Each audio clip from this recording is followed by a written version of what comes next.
Alright guys, TacticalRab back again today. Hope you're all doing well and enjoying your day so far. And with the season coming to a conclusion in just a couple of weeks, there are still many questions to be answered over the coming days, chiefly among which Clayster. Will he return to the New York Subliners starting squad? He may be eyeing up a return here over these past couple of hours. Intrigued your thoughts in the comment section below. Like if you guys enjoyed the video, subscribe if you're new as always, I greatly appreciate it. Already up to the channel, thank you very much indeed for doing that. First of all, thought this was interesting from Civ and the Challenger side, given the championship over there is going on right now. If you are none other than Pierce, that being Gunless, tweeting anime gifts before matches, I cannot take you serious. And Gunless says, been my gimmick before it was even cool. I do wonder what happens with Pierce next season, right? That being Gunless, still got Surge in his name for now, but whether that will change remains to be seen. I'm sure Seattle are going to be doing some shuffling. Will their performances at the Stage 4, Stage 5 major make some sort of impact on what they decide to do? That may indeed well be the case. Will they build around Gunless? Who really knows, right? But as soon as the roster mania period kind of kicks open after Champs ends, you'd imagine things to go pretty haywire for some of these teams, especially at the bottom, which I imagine are already considering moves,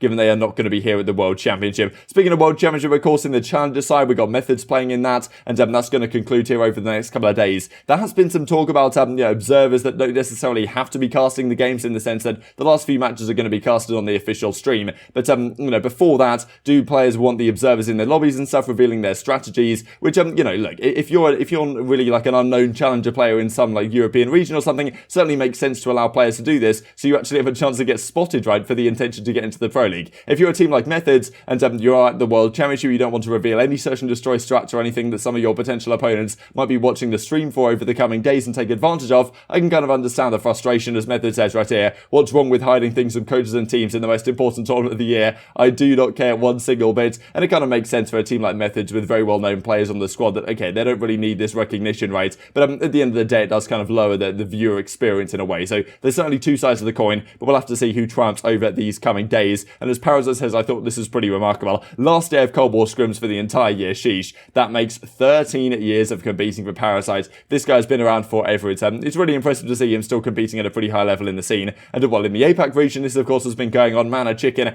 absolutely killing it down here with a nice clip, getting the job done. So yes, I'll keep you guys updated on how these Challengers World Championships go. I'm pretty sure everything is going to conclude over this coming weekend. And well, speaking of Challengers, I actually thought this is kind of interesting what Toronto Ultra did. Nice bit of content right here. Got Clinix, of course, on that starting team. Always has his scouting cap on, keeping a very close eye on the Mavericks over in the European region. Eric Boom as well have been crushing it most certainly. So Toby's talent episode 2. So nice to see some of these pro teams keeping an eye on the Challengers regions, especially in the European side, because I don't know. I think some of these teams really don't pay too much attention, and all of a sudden their team sucks, and they have to figure out a way to actually get some next up talent. And yeah, it's good to see teams, even the best of squads, keeping an eye on things, because I know FaZe keep a close eye on the Challenger scene as well, even though you'd think they'd never have to make a change, but things happen at some point or another. So this is what Slasher tweets out last night. Any Pro 8s, question mark, only a couple of weeks until the World Championship, right? This has been one of the big discussions this entire season. Why are pros not playing 8s? Why they're not committed as much as they should be? 8s effectively, if you guys don't know, all the pros get into some sort of lobby, and 2 captains get selected. They then go through and pick their team, and then you play for just effectively just practice, right, with some pickup squads. Of course, not as good practice as you're going to get in scrims, but typically the way the day would go if you're like a COD pro is you'd get up at like 2 p.m. This is like way back in the day. Nowadays they actually get up at a reasonable hour, but I'm pretty sure they'd get up at like 2 p.m. or something, that do whatever, maybe play pubs for a bit, I don't know. Then they'd hop on to play scrims like kind of late evening, and then after scrims finish, they'd play 8s until the early hours of the morning, go to bed, and then rinse and repeat. Nowadays that's kind of, the schedule has kind of been shifted back a bit, but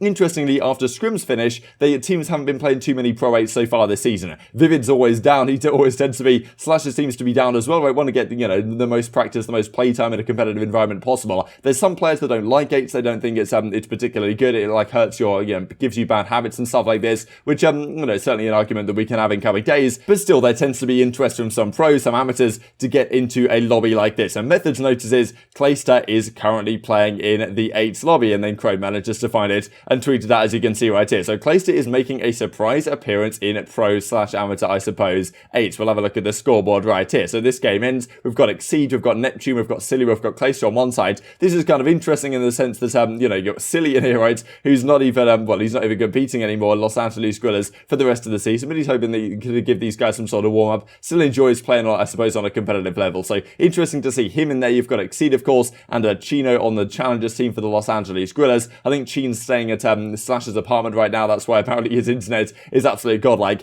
Teaming with Slasher and Vivid and Kismet on this side of things as well. But, the important thing to note on the other side of things is Clayster, right? And he's back in action, it does indeed seem. So look, Clayster stepped out of the subliners a few weeks ago now. They, of course, played the major without him in the team. Diamondcog came into the squad. They looked okay, to be fair. They looked somewhat better than I expected them to. But still, in terms of pure ceiling, Clayster is probably going to give them the highest ceiling, right? And to be fair, they're going into champs. They're going to play OpTic in the very first round. If they win that, they play FaZe. And they haven't really had any good results against really top teams like without Clayster. Of course, they haven't had him without him in the team for too long. And who knows what the hell the chemistry would be like if Clayster does come back, because I'm not necessarily sure they want him to be there. At the same time, if it does give you the best opportunity to win, and Clayster, well, you know, just by being in this lobby kind of shows that he's keen, right? Because if they were like never wanting him back into the squad, then would Clay be here, right? Would Clayster actually be playing in these 8 tournaments or like these 8 lobbies? Like, not necessarily. Is he like necessarily getting practice in just in case they want to bring him back? Or is he actually eager to say, look to the team, yes, I do want to come back, I'm here, I'm ready to go, and yeah, I'm getting into these lobbies, I'm getting some practice up once again, so I am ready and I'm on call, and if you want to bring me in, you can, or just saying, look, bring me back in, and you know, I'm ready to actually give this team a greatest go that they possibly can for the World Championship. So really interesting to keep your eyes on over the coming days. I think there's a lot of people who feel really bad for Diamondcon in this situation if he is to go out of the team, because the fact of the matter is, Diamondcon came into their squad from the bench, and as a result of not being on the bench, he hasn't obviously been able to play in the Challengers Champs, which he could have had a team for that, he could have had that team formed and got ready to go for this, this weekend, right? But the fact of the matter is that he's on the subliners, hasn't been able to play that because he's actually going to play the actual World Championship. Now, if all of a sudden Diamondcog goes back to the bench and Clayster comes in, which I imagine would be the change they decide to make if they do decide to make a change. Now, of course, there has been some drama as to whether Asim actually still wants him on the team, like whether the chemistry there is going to work at all. I don't really know what's going on there behind the scenes. I'll have to see what happens actually in the coming days here as to whether this does happen, whether it gets vetoed by the players. I don't really know what could potentially happen here. But still, if that does happen, you'd imagine Diamondcon for Clayster makes the most sense. Asim and Hydra, of course, have to still be your SMGs. Mac there on that kind of flex makes a lot of sense. And then Clayster on the main ER. Like, that's kind of how things work. That's how things were before Clayster stepped out of the team, right? So you'd imagine if they are going to make a change, that's the one they make. And you'd feel bad for Diamondcon, right? Because he's kind of done his job on this team. He's come in, he's done what he had to do. But if he does get forced out now, he's kind of, in a sense, been screwed over, I guess, of playing at the Challengers Champs and all this type of stuff. But, you know, that's, I suppose, how things go sometimes when you're on the bench for some pro teams. Kind of just a situation you may have to deal with. And, well, if this does happen, this, of course, is a massive question mark, right? Because there's a flank tweet out we looked at a couple of weeks ago now with, Asim on this whole Clayster situation, right? Where Enable was kind of like, look, I think Clayster might have stepped out on them, like, exactly what's going on here doesn't really seem like that's kind of what's going on at all. Enable said afterwards, like, I was just speculating here. But the discussion was that Zoomer had brought up the possibility that Clayster had decided to quit, effectively to show the rest of the team that they were going to suck without him. And then Asim kind of came in the chat and, yeah, said exactly that's what it was, but whatever, I'm just going to keep pushing through it. And, you know, that kind of, if Asim does feel that way, or if the rest of the team does feel that way, you can't imagine they're necessarily particularly eager to have Clayster back. But as we talked about yesterday, there's quite a few reasons why Clay might want to be back in the starting team, doesn't want to break his streak of going to these massive tournaments, and could probably very credibly argue to the management and the coaching staff over there, JP and Raven, that, yeah, bringing him back is going to give them the best possible opportunity to actually get a decent result at champs. Because at the end of the day, you don't go to champs to get top 6, top 4, you go to champs to win the thing, and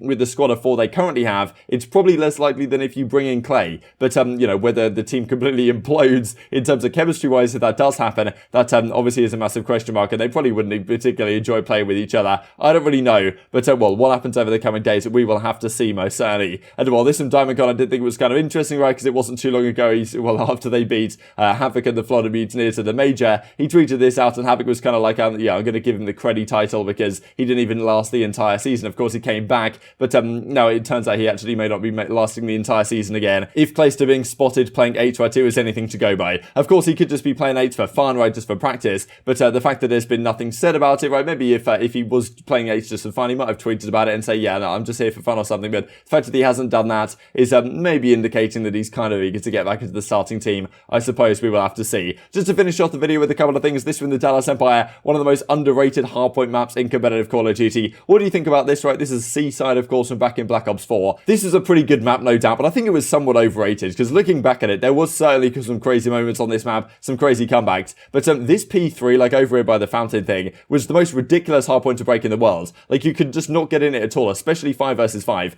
Like, the spawns in the back were so sticky, basically impossible to break in. It was whoever got the rotation basically got the full 60 almost every time, and that there was some occasional breaks that happened, and there was, of course, some crazy comebacks on this map, but largely because this hill was almost impossible to break if you set up for it properly, because the spawns in the back were just so deep and sticky that there's not too much you can do about it. There were some great matches on this map, no doubt about it, but I don't think it was necessarily one of the more underrated maps in history, but maybe you guys think differently down below. It was decent for control, to be fair, as well, even though it was that crazy FaZe versus LG moment where they got robbed. If you guys remember that one, probably have to do a video on that on Breaking Point in the off-season most certainly. I just wanted to finish off with this clip from back in the Black Ops 3 days when Crimsix got an ace against Kingsman. This is MLG Orlando, actually, where Kingsman, this is Parasite's team, right? Yeah, we've got what we got in Miracles, wow, Morks, Llama Gods, and Parasite, what a squad that is. And the OpTic Dynasty do a number on them in back-to-back rounds. But intrigued to your thoughts in the comment section below. Hope you guys enjoyed the video. If you did enjoy it, I'd greatly appreciate a like on the video. Really helps out the YouTube algorithm if you enjoyed this content. Other people like you may enjoy this content as well. And I've grown the competitive Call of Duty community. Thank you for watching as always. Take care. And I will see you next time. If he gets a kill after this, it's going to be huge. Oh, definitely.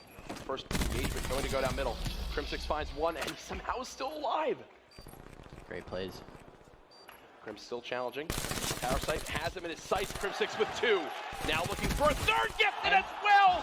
Crim for all four. How does he do it? Oh my god! How is that possible? That is game 5 Crim at his finest, right? We 3 if he wants to pull this off. He's going to get spotted. I do not think he has any hope here. Maybe. Oh! Heat wave? Heat wave? He has heat wave. This is possible now. Please, please, my heart. My heart. 1v3. I can't handle this. Parasite. Parasite doesn't spot him. I don't know if they have any idea what's going on. He's gonna be close to Now on the other Oh my god! Oh, and he's giving the bags! Just pulled off the impossible. Karma and Crimson.